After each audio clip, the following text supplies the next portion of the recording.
3 months ago, Ferguson, Missouri looked more like a war zone than a suburban town, as protesters clashed with police in a nearly endless riot, all over the killing of 18-year-old African-American teen Michael Brown at the hands of a white Ferguson police officer named Darren Wilson. Today, Ferguson is a bit more quiet as residents go about their daily lives, but tensions are mounting yet again as a grand jury is expected to announce a verdict on an investigation into the Michael Brown shooting.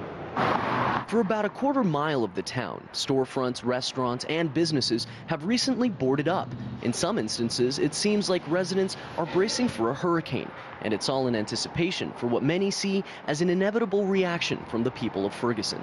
Everybody is being told around this area to prepare yourself for the verdict. If the verdict is going to be just and based upon what the witnesses saw, what the proof is that the scientists have given us already, what's to prepare for? Lately, the media focus has been on how locals are preparing for violent protests and looting. But after speaking to one business owner, it became clear that taking precautions to protect private property isn't the #1 focus of Ferguson residents, but rather making sure that justice is served in the community. Rioting and looting is not the big issue. We want some sort of justice, because it's not the first time it happened, it's not going to be the last. The city says that it's preparing for all worst-case scenarios. Now, this is evident in the fact that the Ferguson Police Department right behind me has spent $100,000 reportedly since August on crowd control materials. Now, this includes everything from tear gas, flash grenades, riot control gear, plastic handcuffs, you name it. And on the other hand, you have hundreds of residents who simply want peace in the community, but are still very much upset over this issue. So it's unclear, at least for now, whether protests will even depend on a verdict. For RT, Manuel Rapalo, Ferguson, Missouri. Hi there, I'm Darren Howard. And I'm Robert Nisbet. Hands up. Don't shoot. We're covering it. It's Ferguson right here. And those are some of the preparations that went into the city before the grand jury non-indictment. I don't think it surprised anybody. And when they were starting to board up the shops, they knew what was coming. Somebody let the cat out of the bag. How did things go down? Well, gun sales were good. I guess that was the high point. It's police brutality. It's in the crosshairs right now. This is Radio Free Canada, Video Radio, independent media. We're an intelligent world. Let's see how it went down. The mother of Michael Brown broke down Monday night. Moments after prosecutors announced a grand jury's decision not to indict Ferguson police officer Darren Wilson for the shooting death of her 18-year-old son. They determined that no probable cause exists to file any charge against Officer Wilson and returned a no true bill on each of the 5 indictments. Hundreds of protesters took to the streets of Ferguson, some shaking a police car while officers responded with tear gas. Officer Wilson fatally shot Michael Brown as the two scuffled on August 9th. The shooting touched off weeks of sometimes violent, racially charged protests in Ferguson and other cities around the country. As the grand jury neared its decision following 3 months of work, Michael Brown's father urged supporters to remain peaceful. President Obama echoed his request. Now, Michael Brown's parents have lost more than anyone. We should be honoring their wishes. The Brown family released a statement saying, "We are profoundly disappointed that the killer of our child will not face the consequence of his actions." And they once again call for protesters to channel their frustration in ways that will make a positive change. So there was no way that I thought it was going to go down, that they were going to let him go. No, I didn't think there was going to be an indictment at all. Well, you know, the prosecutor was 044 for indictments to get policemen going into it. And it turns out his dad was a cop who was killed on the line of duty. Of course, there was no, he didn't minus himself out of the situation. And I think he more or less acted as Darren Wilson's defense attorney more than a prosecutor. It's right in the digital history books now. It was a crime against the people. Where are we going? What are we doing? Oh, yeah. The media was all set up and ready to manipulate the people. Yes. Check it out.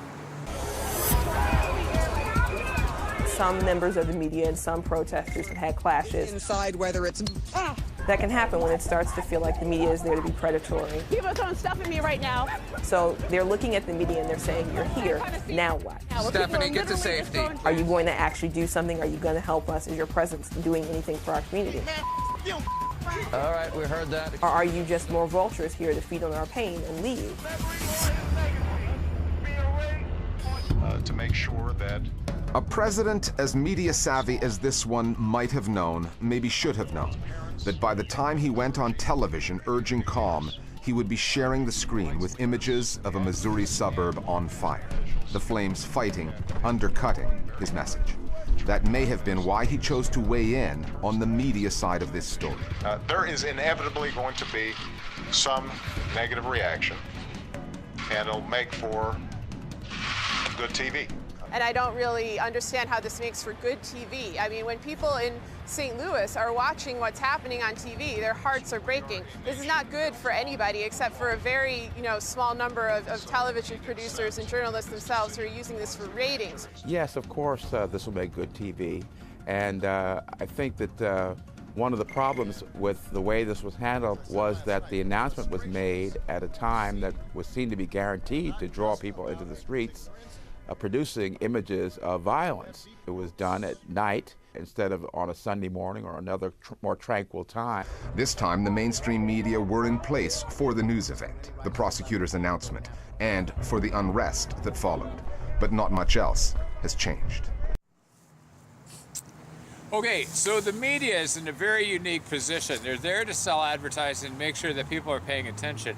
And of course, they capitalized. Yeah, they made a lot of money off the people tuning in and all the clicks they got on the internet. Yeah, and we were here too. This, of course, we're getting to bind it up. We're going to talk more about the media in the next segment here. But here's a little look at the reaction when the crowds in Ferguson got the news.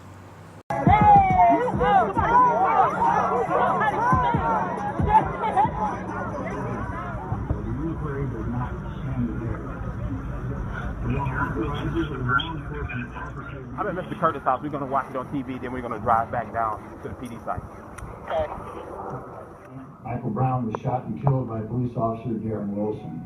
Within minutes, various accounts of the incident began appearing on social media. They determined that no probable cause exists to file any charge against Officer Wilson. No, let's go, y'all. That's how it is now, Shoot a black man on sight if he's large and big enough. If he's bigger than you, and you're a policeman and you feel threatened, you get shoot and kill him. Everybody want me to be calm. Do you know how them bullets hit my son? What they did to his body? Ain't nobody had to live through what I had to live through.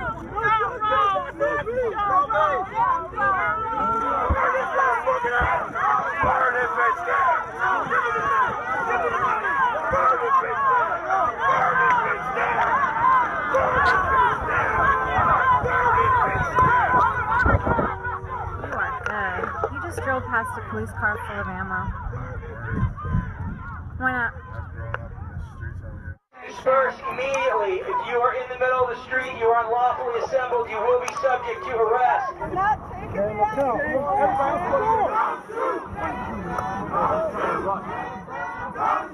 Stand up, unite! Hands up! I'm thinking it ain't over, Everybody's saying that, man. And there's like everybody's saying, ain't gonna be no peace no more, because really, it's clear that they killed him for no reason. It's clear there was racism in there, man. Okay, so, I was shocked, right? Let's burn this bitch down? Doesn't seem like the proper reaction to honor the memory of Michael Brown. But this is the exact same thing, no matter what. If it's a white cop killing a black kid, child, not even carrying a weapon, man, they just get away with it scot-free. Of course there's going to be a reaction. Every 26 hours, a black man is killed by a white cop. And they don't even keep statistics surrounding it. That was the amazing one.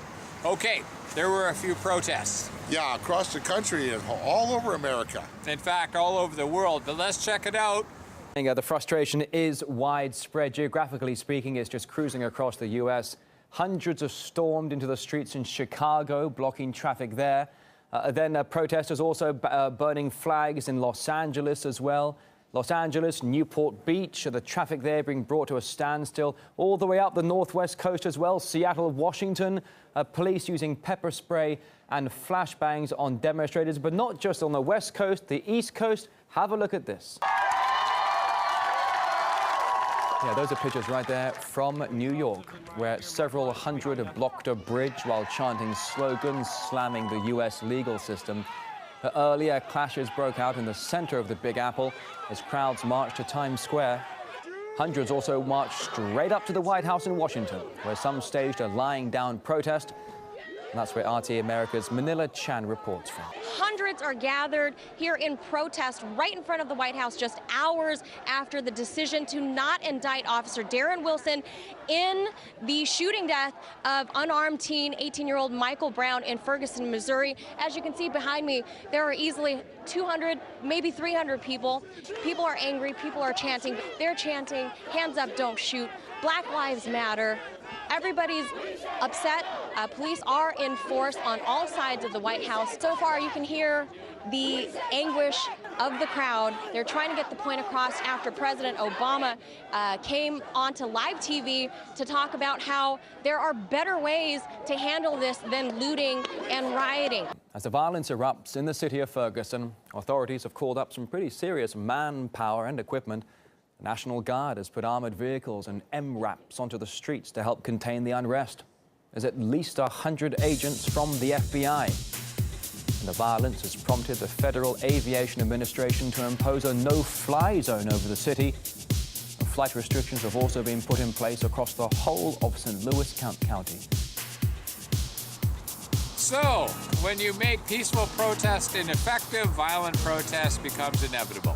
Of course, the media focused on the violent protests in Ferguson rather than the peaceful ones that were going on across the country. And it's amazing. They only took that one point of view. They call it a race problem. It's a cop problem. Yeah, it's a real issue, police brutality, but at least we're having a conversation about the militarization of police and the over-criminalization of people.